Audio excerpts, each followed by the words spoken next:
안녕하세요. 토요과학 강연 진행을 맡은 서울시립과학관 최지은입니다. 여러분, 자율주행차라는 거 요즘 많이 들어보셨을 텐데요.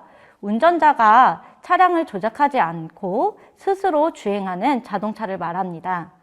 자율주행차라는 거 많이 들어는 봤지만 저도 아직 타보지는 못했는데요. 요즘 지역별로 자율주행차 시범 운영도 이루어지고 있다고 합니다. 우리가 안전하게 탑승부터 보행까지 자율주행차가 어떤 데이터를 활용하여 상황을 판단하는지에 대해 오늘 살펴보려고 합니다. 오늘 주제는 자율주행 시스템 토파보기입니다.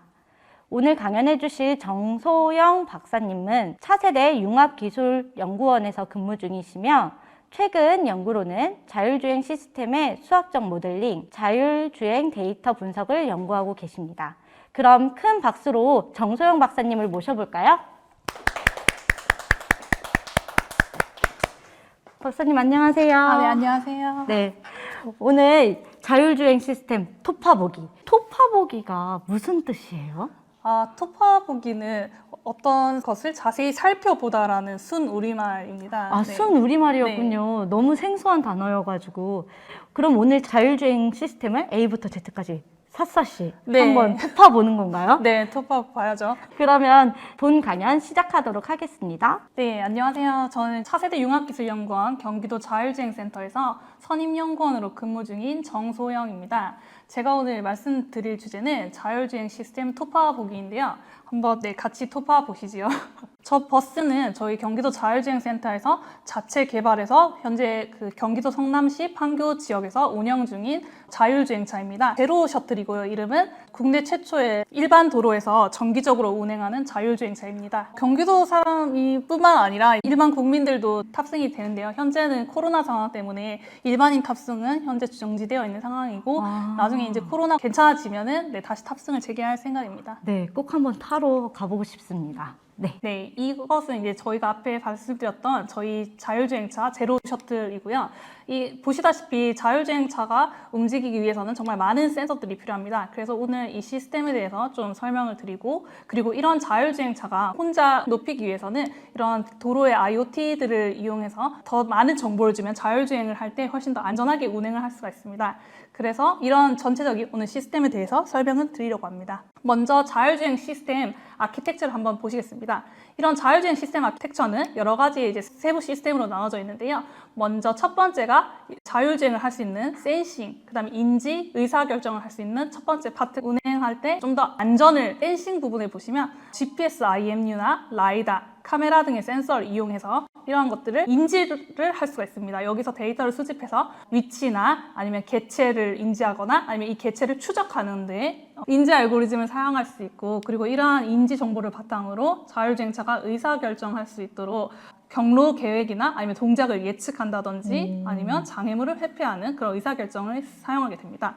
이렇게 첫 번째에 자율주행을 할 수 있는 시스템이 있고요. 그리고 이러한 것들을 전부 다 이제 운영할 수 있는 운영체제가 필요하겠죠. 많이 쓰는 프로그램은 이제 로봇 오퍼레이팅 시스템이라고 해서 로스를 많이 쓰고요. 이러한 운영체제를 돌릴 수 있는 그런 하드웨어 플랫폼이 또 필요하겠죠. 그래서 그거를 시스템 온칩이라고 해서 SOC라는 게 있고, 이런 두 개를 합쳐서 이제 클라이언트 시스템이라고 부릅니다. 그러면 이렇게 구성된 자율주행을 하면 되는데, 자율주행차 내부에 이제 제한이 많기 때문에 클라우드 플랫폼을 이용합니다. 먼저 클라우드 플랫폼에는 고정밀 지도라는 게 들어있는데요. 말 그대로 자율주행차는 차선을 인식해서 움직여야 하기 때문에 사실은 굉장히 정밀한 지도가 필요합니다. 정확도가 거의 센티미터 단위이기 때문에 이거를 전국에 내가 가는 경로에 모든 지도를 차 안에 넣으면 용량이 너무 크겠죠. 그렇기 때문에 이제 내가 있는 도로에 그 지도만을 다운을 받아서 이용할 수 있도록 많이 씁니다. 네. 그러면 실시간으로 그런 정보를 받아들일 거잖아요. 그렇죠. 그럼 그만큼 인터넷 속도도 가장 중요하겠어요. 네, 통신 속도도 굉장히 중요합니다. 그리고 이런 고정밀 지도뿐만이 아니라 다양하게 이제 모델 학습을 한다든지 원격으로 그 자율주행 소프트웨어를 업데이트한다든지 그런 것들은 다 클라우드 플랫폼을 이용해서 가능하고요. 아니면 데이터가 많이 쌓이기 때문에 이러한 데이터를 저장한다거나 아니면 시뮬레이션 돌려본다거나 이런 것들은 클라우드 플랫폼에서 통신을 통해서 진행할 수가 있습니다. 그러면 이제 센싱 부분부터 어떤 센서가 있는지 자세히 설명을 드릴 텐데요. 첫 번째가 GPS IMU입니다. GPS 같은 경우에는 우리가 굉장히 사실 생활 속에 익숙하죠. 그래서 많이 쓰이는데요. GPS 같은 경우에는 기본적으로 3, 4m 정도의 오차가 있습니다. 그렇지만 아까 또 말씀드렸듯이 자율주행차가 자율주행을 할 때는 차선을 인식해야 하기 때문에 센티미터급의 정확도가 필요합니다. 그렇기 네. 때문에 이 GPS를 그냥 쓸 경우에는 문제가 많이 발생하겠죠. 그래서 GPS를 보정을 해야 합니다. 그러한 보정을 할 때 RTK 시스템이라는 것을 씁니다. 이 하늘에 GPS 인공위성이 있을 텐데 얘가 자율주행차랑 직접적으로 통신을 하면 이런 오차가 어떻게 발생하는지에 대한 측정이 굉장히 어렵기 때문에 우리가 미리 위치 정보를 정확하게 아는 고정 기준국을 둡니다. 그래서 이런 고정 기준국과 인공위성 사이에 그런 오차를 계산해서 이 자율주행차가 움직일 때 그 오차를 비교해서 기준을 가지고 더 정확하게 계산할 수 있도록 하는 그런 시스템이 이제 RTK 시스템이라고 합니다. 이 리얼타임 키네매틱 RTK 시스템을 쓰면은 센티미터 단위로 더 정확한 GPS 정보를 받을 수가 있습니다. GPS가 RTK를 통해서 하면 다양한 경로를 거치면서 굉장히 통신이 또 느려질 텐데요. 일반적으로 GPS 보정 정보는 1초에 한 10번 정도 들어오고 있습니다. 그런데 차가 달릴 때 100km/h로 달리는데 사실 이러한 거를 미터/s로 환산해 보면 27m/s가 되거든요. 그러면은 0.1초를 움직이면은 2.7m의 오차가 발생을 하겠죠. GPS가 보정이 들어오는 신호랑 이 2.7m의 오차가 또 너무 커버리니까 GPS만 보정을 해서 쓸 수가 없습니다. 그래서 이제 사용하는 게 IMU를 같이 쓰게 됩니다. IMU 같은 경우에는 내가 지금 현재 위치를 알고 내가 어떻게 움직였는지를 알면 그 다음에 내가 움직인 거리를 계산해서 위치를 알 수가 있는 거거든요. 이러한 IMU 같은 경우에는 1초에 200번 정도 받아올 수 있습니다. GPS가 1초에 10번 정도, IMU가 200번 정도 해서 두 개를 혼합해서 사용을 하는데요. 왜 그럼 IMU만 쓰지 왜 GPS랑 같이 쓰냐라는 의문이 들 수 있잖아요.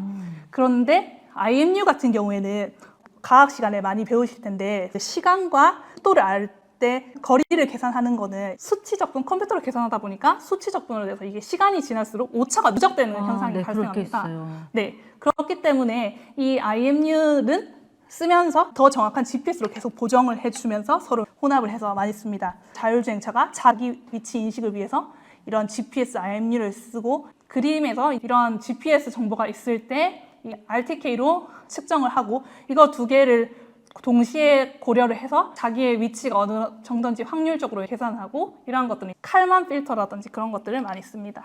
이제 다음 센서는 라이다인데요. 라이다가 이게 굉장히 생소하신 그런 센서일 텐데요. 이 라이다는 앞에 이 LI에서 유추할 수 있듯이 빛을 쏴서 반사 시간을 측정해서 그 물체를 인지하는 그런 센서입니다. 그래서 이 라이다 같은 경우에는 빛을 쏴서 돌아오는 시간을 검지하는 거기 때문에 굉장히 정확하고요. 3D로 점의 무리를 받아서 라이다 센서가 장애물을 인식하거나 자기 위치 인식에도 라이다가 사용이 됩니다. 자율주행차가 갈 때 얘가 이동체도 물론 검지를 하겠지만 고정체도 검지가 돼요. 건물 같은. 네. 그러면 건물은 움직이지 않으니까 내가 건물에 쏴서 이 건물의 위치를 알면 나의 위치를 또 알 수가 있는 네. 거잖아요. 그래서 이런 고정밀 지도와 주로 많이 같이 씁니다. 라이다의 경우는.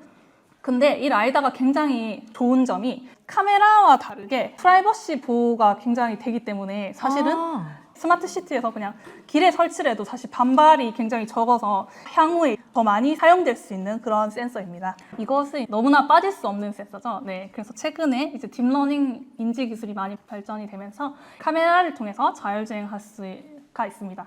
이 카메라를 통해서는 차선이나 신호등, 보행자 등의 객체를 인지하고 추적하는 데 활용이 되는데요. 카메라가 색을 구분할 수 있는 거의 유일한 센서이기 때문에 카메라로 이런 것들을 많이 합니다. 그러면은 여기에서는 프라이버시는 어떻게 됩니까? 네, 카메라가 못 가는 곳에서 라이다가 사용이 꼭 필요하죠. 예를 들면 사실 자율주행차뿐만이 아니라 이제 드론 같은 경우에도 네. 카메라가 있으면 이게 프라이버시에 굉장히 문제가 사실 네네. 자율주행차보다 심각하기 때문에 라이다를 많이 쓰려고 합니다. 네. 그렇죠. 앞에 다양한 센서들을 설명드렸는데요. 내부의 센서들과 그다음에 안에 그런 처리 장치들을 잇는 통신이 있습니다. 그래서 그런 것들을 IVN 인비클 네트워크라고 하는데 이러한 인비클 네트워크는 동작을 제어하는 전자기기 및 멀티미디어 기기 간 데이터 교환 네트워크를 말합니다. 와, 엄청 기네요. 그래서 대표적으로 캔 통신이라는 게 있는데요. 이게 지금 캔 통신 데이터인데요. 이런 것들이 어떻게 되는지에 따라서 자율주행차의 브레이크 정보라든지 어떻게 움직였는지에 대한 정보가 기록이 되는 겁니다. 그럼 이것도 인터넷을 계속적으로 쓰고 있는 거겠어요? 자기들끼리?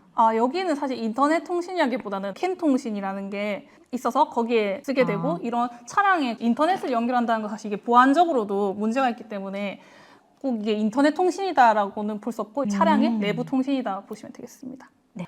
앞에 센서들을 설명드렸는데요. 이런 자율주행이 그냥 가는 것 같아도 메인 센서를 무엇으로 쓰냐에 따라서 또 차이가 있습니다. 그래서 메인 센서를 라이다를 메인 센서로 써도 되고요. 라이다가 메인 센서를 쓸 경우에는 물론 카메라가 이제 또 같이 이제 쓰지만 어떤 걸 메인으로 두느냐에 따라 또 다릅니다. 그리고 이 라이다가 센서가 있으면 아까도 말씀드렸듯이 자기 위치를 인식하기 위해서 이제 고정밀 지도랑 같이 사용이 주로 많이 됩니다. 그리고 또 이런 방식 말고 사람이 그러니까 운전할 때 라이다 센서가 필요가 없잖아요. 그리고 고정밀 지도도 사실 사람은 필요가 없습니다. 그래서 사람이 운전하는 방법과 비슷하게 그러니까 사람이 눈으로 보듯이 컴퓨터 비전을 기반으로 카메라 센서를 기반으로 자율주행을 하는 방식도 있습니다. 이 방법으로 이제 제일 유명한 회사가 이제 테슬라입니다. 카메라 기반과 라이다 기반. 지금 박사님께서 연구하고 계신 부분은 라이다 기반인 자율주행차인 거고 지금 카메라 기반은 테슬라가 만들고 있는. 사실 대다수의 많은 그 자율주행차가 이제 라이다 기반으로 돌아가고 있습니다. 근데 테슬라 같은 경우에는 고정밀 지도가 무조건 있어야 라이다를 더 쓸 수가 있으니까 고정밀 지도를 이제 전국에 다 깔려면 확장성이 문제가 될 수 있기 때문에 좀 그러한 것들을 없이 이제 눈으로 먼저 해보자 해서 이런 방식으로 또 시도하는 자율주행 방식이 있습니다.